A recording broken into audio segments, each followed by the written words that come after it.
ሰበር ዜና በአሜሪካና እስራኤል በኢራን ላይ እየተካሄደ ያለው ጦርነት የሚቆምና የሚረግብ አይመስልም። ዛሬም ለጦርነቱ እንደ ነዳጅ የሚያገለግሉ ጥቃቶች በኢራንና በእስራኤል ከተሞች ላይ በከፍተኛ ደረጃ ርህራሄ ባልተሞላበት መልኩ እየተፈጸመ ይገኛል። የኒውክሌር ተቋሟ የተመታባት ኢራን የበቀል ጥቃት በእስራኤል ከተሞች ላይ ፈጽማለች። ይህ ጥቃት በእስራኤላውያን ላይ ከባድ የተባለ ጉዳት አድርሷል። በዚህም መሪያቸው ጠቅላይ ሚኒስትር ቤንያሚን ኔታንያሁ በጣም አስቸጋሪ ጊዜ ነው ካሉ በኋላ ጠላቶቻችንን ማጥቃት እንቀጥላለን ብሎ በንዴት ዝተዋል። በሌላ በኩል ትራምፕ ኢራን የሆርሙዝ ወሽመጥን በ48 ሰዓታት ውስጥ የማትከፍት ከሆነ የኃይል ማመንጫዎቿን እንደሚያወድሙ ከባድ የተባለ ማስጠንቀቂያ ለኢራን ሰጥተዋል። ኢራን በበኩሏ ጥቃት መፈጸሟን እንደቀጠለች ነው፣ ማንንም አልሰማም ብላለች። ይባስ ብላ የሆርሙዝ ወሽመጥ ለጠላቶች ዝግ ነው ብላለች። በባህር ወሽመጡ ለሚያልፉ መርከቦች $2 ሚሊዮን እያስከፈለች ትገኛለች። ፕሬዝዳንት ትራምፕ እንዳለው ካደረገ እኔ ደግሞ ወሳኝ መሰረተ ልማቶችን በማይቀለበስ መልኩ አውድማለሁ ብላ ዝታለች። ጦርነቱ በከፍተኛ ደረጃ እየተባባሰ ይገኛል። ውድ ተመልካቾቻችን ሰላም ጤና ይስጥልኝ። አሁን የተሰሙ ሰበር መረጃዎችን አጠናክረን ይዘንላችሁ መጥተናል። ቀደም ሲል የሰማችሁትንና ሌሎችም ሰበር መረጃዎችን በዝርዝር ይዘናል። አብራችሁን ቆዩ። በቀጣይ ፈጣንና እውነተኛ ሰበር መረጃዎችን ለማግኘት ቻናሉን ሰብስክራይብ አድርጉ። ይህንን መረጃ ደግሞ ላይክ በማድረግ ቤተሰብነታችሁን አጠናክሩ።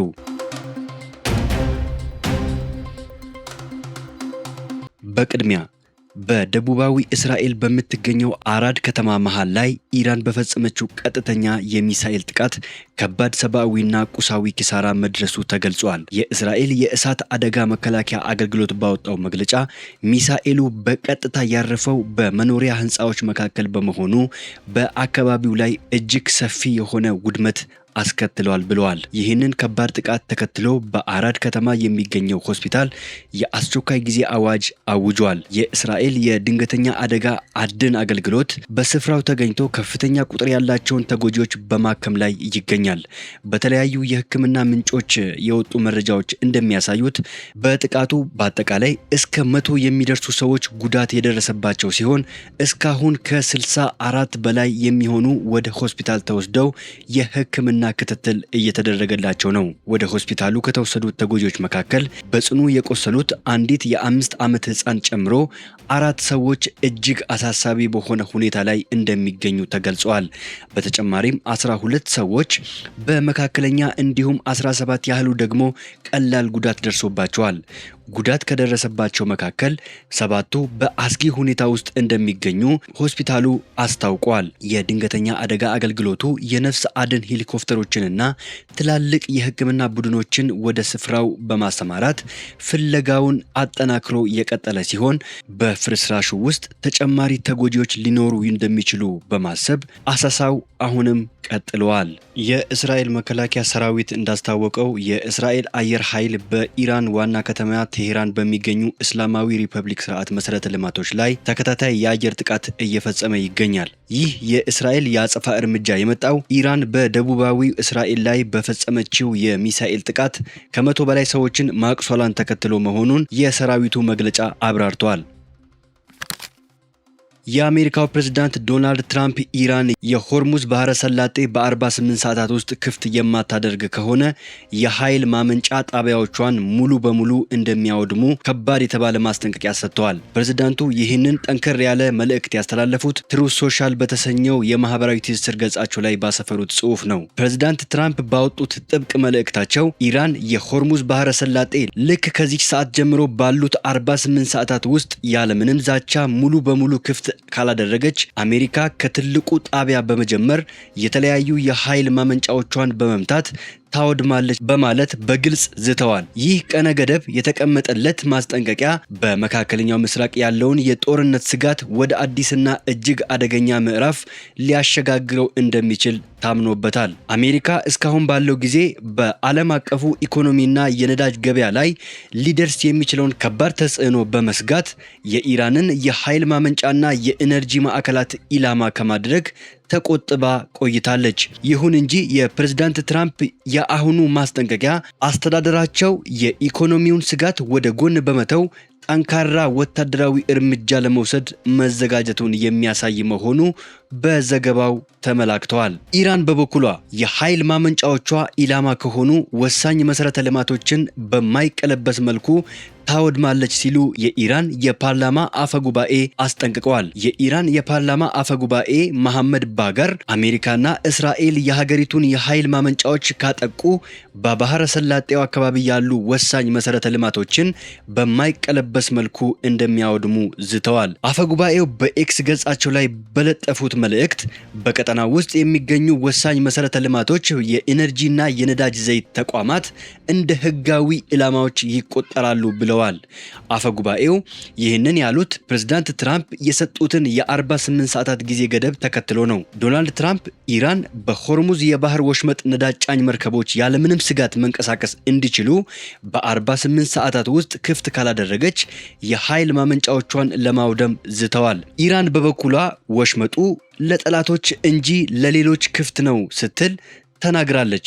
ቀደም ሲል የኢራን የፓርላማ አባል በባህር ወሽመጡ የሚያልፉ መርከቦች $2 ሚሊዮን እየከፈሉ መሆኑን ተናግረው ነበር። ቢቢሲ የፓርላማ አባሉን ንግግር ከገለልተኛ ወገን ማረጋገጥ አልቻለም። አፈ ጉባኤው በመቀጠልም የነዳጅ ዘይት ዋጋ ለረጅም ጊዜ እንደሚጨምር አስጠንቅቀዋል። የካቲት 21 2018 ዓ.ም አሜሪካና እስራኤል በቴህራን ላይ ጦርነት መክፈታቸውን ተከትሎ የዓለም 20 በመቶ የነዳጅ መተላለፊያ የሆነው ወሽመጥ በመዘጋቱ የነዳጅ ዘይትና የተፈጥሮ ጋዝ ዋጋ አሻቅበዋል። የባህረ ሰላጤው ሀገራት ዛሬ ማለዳም ከኢራን ሚሳኤሎችና ድሮኖች እየተተኮሰባቸው መሆኑን ተናገሩ።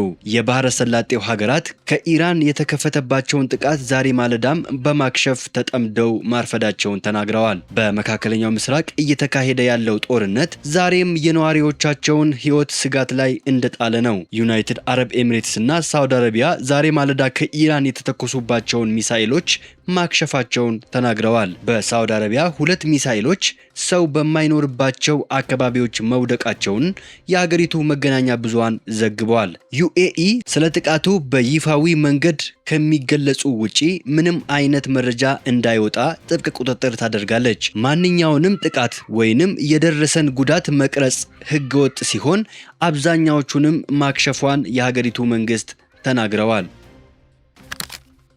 ኢራን በኤነርጂ መሰረተ ልማቶች ላይ የምትፈጽመውን ጥቃቶች እንደምትቀጥል ያስጠነቀቀች ሲሆን የሀገሪቱ መሪዎች ያላቸውን አማራጭ እየተመለከቱ ነው ተብሏል። ሳውዲ አረቢያ ለሚፈጸሙባት ጥቃቶች ወታደራዊ ምላሽ እንደምትሰጥ አስጠንቅቃለች። ይህ ግን ከፍተኛ አደጋ የያዘ መሆኑን ቀጠናውን የሚያውቁ ባለሙያዎች እየተናገሩ ነው። ጦርነቱ የበለጠ ሊባባስና በምጣኔ ሀብታቸው ላይ ጉዳት ሊያደርስ ይችላል ሲሉ ስጋታቸውን ተናግረዋል። ኢራን ለመካከለኛው ምስራቅ የውሃ ደህንነት አስፈላጊ የሆኑትን ከውሃ ውስጥ ጨውን የሚያጣሩ ተቋማት ላይ ጥቃት ለመሰንዘር ዝታለች። የባህረ ሰላጤው መሪዎች ጦርነቱ የኤነርጂ አቅርቦትን አደጋ ላይ በጣለበት በአሁኑ ወቅት ለዲፕሎማሲ በር አለመዝጋቱን ተናግረዋል።